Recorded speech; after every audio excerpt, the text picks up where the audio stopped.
आम जोगा भारी बढ़िया। राहुगणक एकादशे जड़ भरत ज्ञानवासे। ब्राह्मण उवाच हे नृप शुण सावधाने तुजे कहिलु अनुमाने। मूर्ख पंडित दुई मत एकथा अटहि उचित। तथापि पंडित तु नहु पंडित प्राय कथा कहु। के काहा स्वामी के बा भृत्य ए मंद जान नर नाथ। अज्ञान वसु देखो भिन्न तत्व विचारे सर्वसम। अपरे शुण हे राजन गृह कर्म रे जेते जन। सुकर्म विद्या को आचरे तत्व ज्ञान को मने धरे। पंडित बोलिबा ताहारे से शुद्ध ए घोर संसारे। से साधु बोलोई संसारे जे प्राणी ठारे दया करे। दंडीबा शक्ति जार थाई से जेबे क्षमा चरई। साधुंग श्रेष्ठ से हुनर सुख दुख से पहार। अपरे शुण नृपवर जावत प्राणी मानंकर।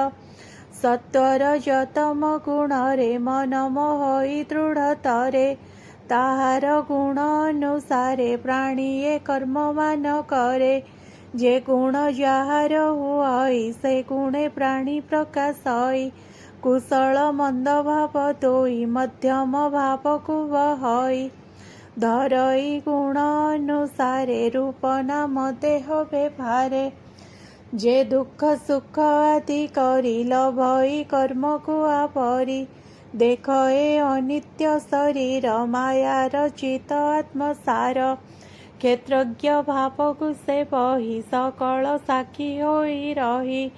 तेणु कहन्ति वेद सार गुण निर्गुण ए विचार। सुगुणे प्राणी मानंकर नाना व्यसनर आचर।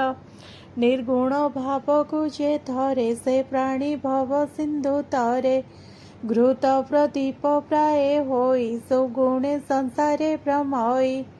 द्रव्य स्वभाव काल कर्म आश्रय अंग हे राजन।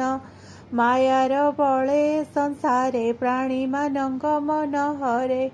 क्षेत्रज्ञ भावकु आचरी शरीर रही परी।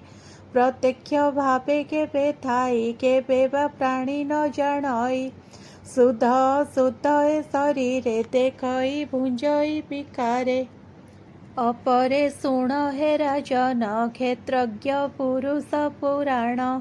परम आत्मा ज्योतिर्मय अनावृत से सर्वदेह। से नारायण भगवान वासुदेव आदि कारण। शोकीय माया रे जगते क्रीड़ा करई अविरते।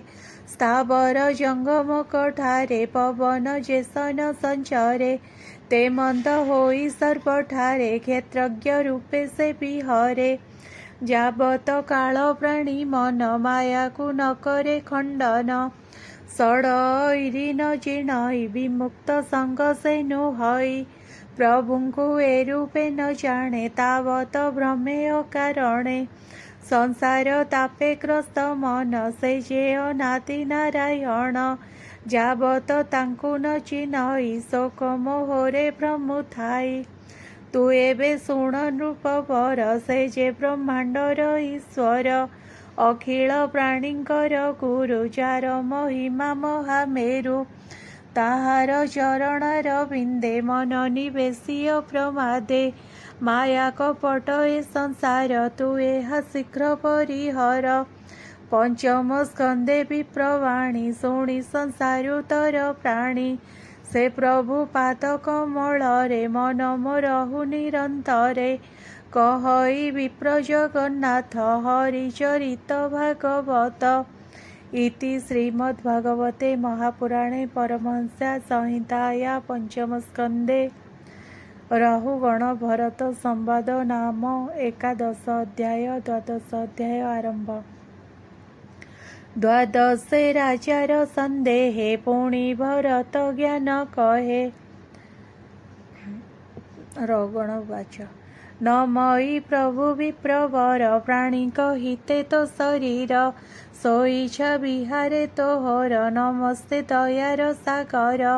ବେଶରେ ତୁହି ଅବଧୂତ ମାୟା ରୂପରେ ତୁ ଯେ ସ୍ଥିତ ଗୁପତ ଭାବେ ପ୍ରମୁତ ହି ତୋହର ମାୟା କେ ଜଣଇ ବ୍ୟାଧି ପୀଡ଼ିତ ଆର୍ତ ଜନ ତାହାର ଔଷଧ ଯେ ସନ ନିଧାଗ ଆତପେ ପୀଡ଼ିତ ତାହାକୁ ଯେନେ ଜଳ ଶୀତ ସଂସାର ଦୁଃଖ ଦବା ନଳ ତହିଁ ମୁଁ ହୋଇଲି ଆକୁଳ ପିୟୁଷ ରସ ତୁମ୍ଭ ପାଣି ପିତରିଲି ତ୍ରିଜମଣି ସଂଶୟ ମନରୁ ମୋହର ତୁମ୍ଭେ ଛେଦିବ ବିପ୍ରବର ଅଜ୍ଞାନ ମୂଢ଼ ଭାବେ ଥିଲେ ତାହା ଛେଦିବ ତୁମ୍ଭେ ଫଲେ ଆଧ୍ୟାତ୍ମ ଯୋଗ ତବ ଜନ ଶୁଣି ସନ୍ତୋଷ ମୋର ମନ ତତ୍ତ୍ୱଜ୍ଞାନରେ ପ୍ରାଣୀଙ୍କର ମନ ନୁହଇ ଦୃଢ଼ତର କ୍ରିୟା ବା କ୍ରିୟା ଫଳ ମାନ କହିଲ ଈଶ୍ୱର ଅଧୀନ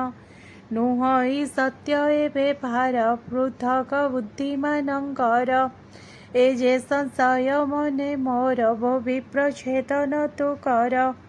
ବ୍ରାହ୍ମଣ ଉବାଚ ପାର୍ଥିବ ବିକାର ଯେ ହୁଟି ଭାରକୁ ବହଇ ସେହିଟି ଶ୍ରମ ଯେ ହୋଇବ କାହାର ଏହା ତୁ ବୁଝ ନୃପବର ଶରୀରେ ଅଛି ଯେ ଚରଣ ତହିଁ ଉପରେ ଗୁଳ୍ପ ଜାଣ ଜାନୁରୁ ଯେ ମଧ୍ୟ ଦେଶ ବକ୍ଷସ୍ଥଳ ଯେ ସ୍କନ୍ଦ ଦେଶ ସ୍କନ୍ଦରେ ବିମାନ ଅଛଇ କେ ତାର ଭାରକୁ ବହଇ ତହିଁରେ ଅବୟବ ବହି ସୌବୀର ରାଜା ବସିଛଇ ସେ ଅଟେ ପାର୍ଥିବ ବିକାର ଏହା ତୁ ନୃପ ହେତୁ କର ଏହି ବିକାରେ ଅଭିମାନ ତୋହର ହୋଇଛି ରାଜନ ଏ ଯେ ସଂସାରେ ପ୍ରାଣୀ ମାନେ ନୃପ ସେବକ ନାମ ଭିନ୍ନେ।